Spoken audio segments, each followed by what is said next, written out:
Perkenalkan, nama saya Juando Fahri Zizales, NIM 25086199, program studi Pendidikan Jasmani, Kesehatan, dan Rekreasi.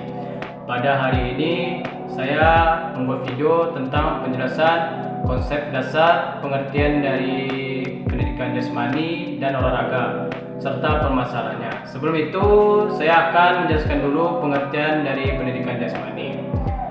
Pendidikan jasmani adalah suatu proses pendidikan yang dilakukan secara sistematis melalui berbagai aktivitas fisik yang dirancang untuk membantu peserta didik mengembangkan kemampuan fisik, keterampilan motorik, pengetahuan, sikap mental, serta nilai-nilai sosial yang positif. Tujuan dari pendidikan jasmani ini adalah melatih disiplin, tanggung jawab, dan kepercayaan diri.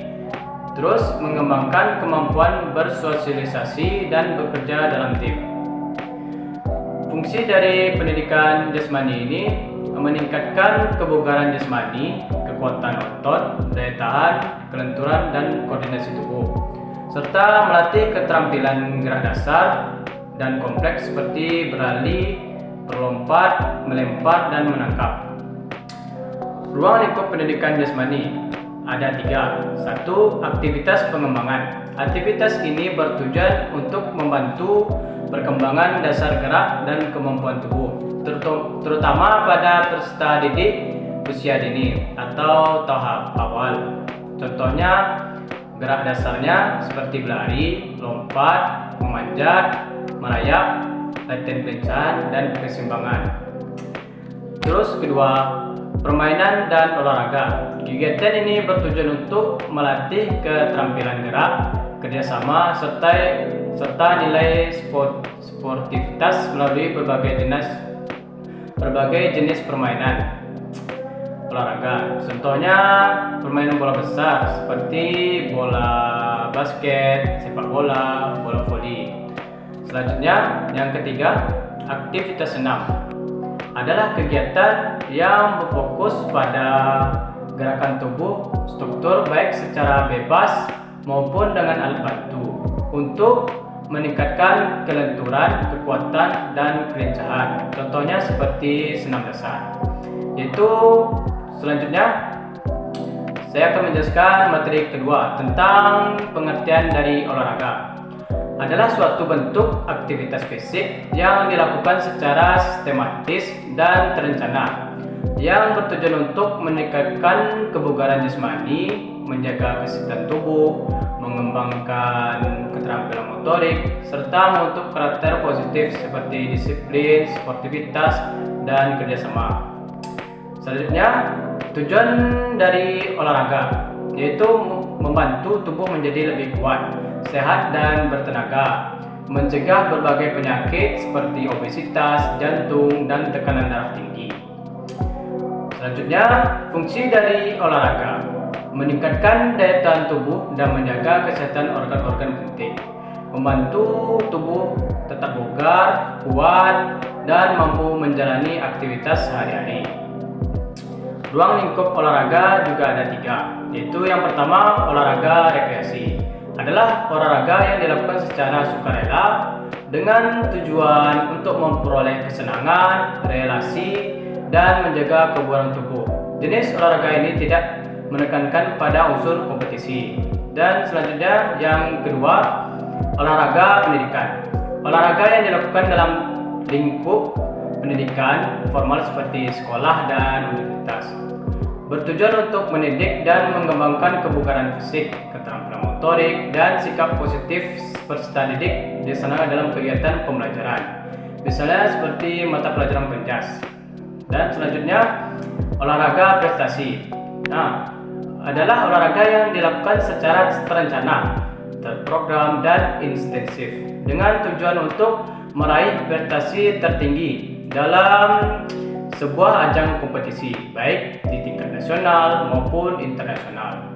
Olahraga ini berorientasi pada hasil dan pencapaian seperti menuntut pelatih yang intensif dan pembimbingan dari pelatihan profesional. Dan selanjutnya, perbedaan antara pendidikan jasmani dan olahraga. Perbedaannya itu terdapat pada tujuannya.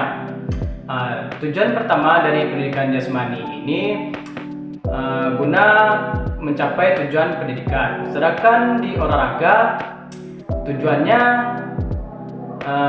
mendapat prestasi setingginya. Seperti contohnya dalam pengalaman pribadi saya pernah mengikuti program turnamen voli dan itu alhamdulillah saya tidak mendapatkan juara ya, tapi itu sudah pencapaian yang bagus untuk saya.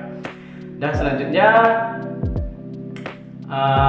perbedaannya juga terdapat pada materinya.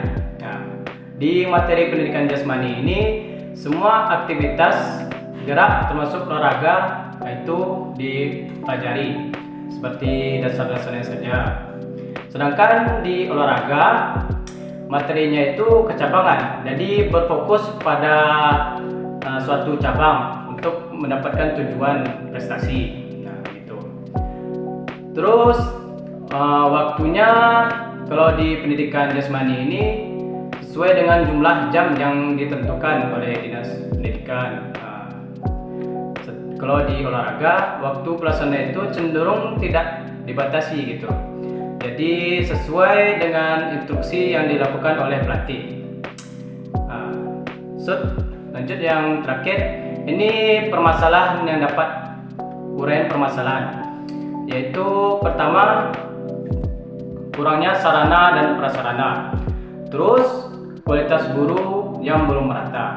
Nah, di sini saya mendapatkan juga pengalaman pribadi saya, yaitu di sekolah saya dari SD, SMP, SMA.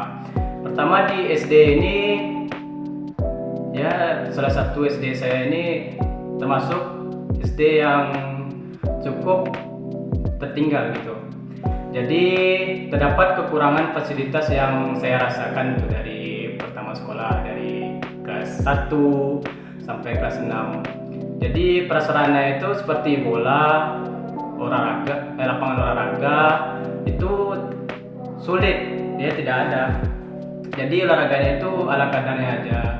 Kadang di lapangan untuk upacara itu, jadi tidak ada. Terus kualitas gurunya juga belum memadai. Ya contohnya saja, saya waktu SD guru olahraga saya itu tidak ada. Jadi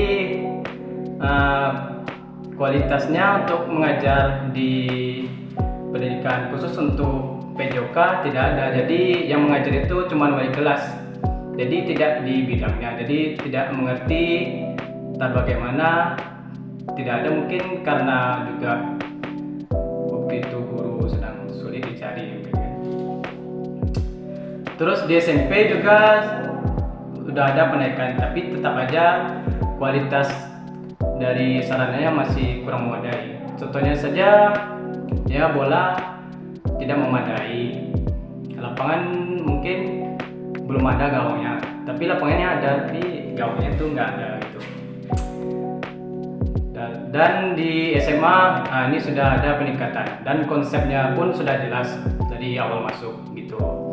Jadi di SMA saya sudah dijelaskan untuk pertemuan semester pertama pembelajaran itu misalnya tentang bola besar.